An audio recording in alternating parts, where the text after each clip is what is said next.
Maharashtra ATS सह तेलंगणा पोलिसांनी काल मालेगाव शहरामध्ये संयुक्त कारवाई करत एका तौसिफ शेख नामक व्यक्तीला आता या ठिकाणी ताब्यात घेतले आहेत। मालेगाव न्यायालयात या ठिकाणी त्याला हजर करण्यात आले आहे। याच्यावरती UAPA अंतर्गत गुन्हा दाखल करण्यात आले आहेत।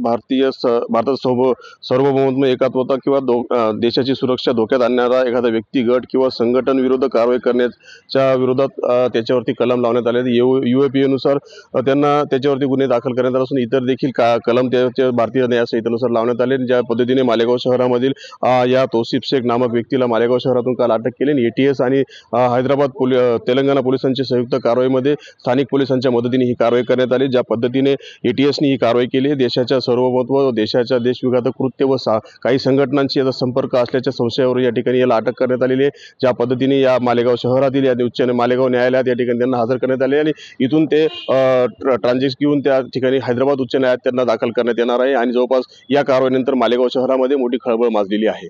मनोज शेवळे, TNN मराठी, मालेगाव।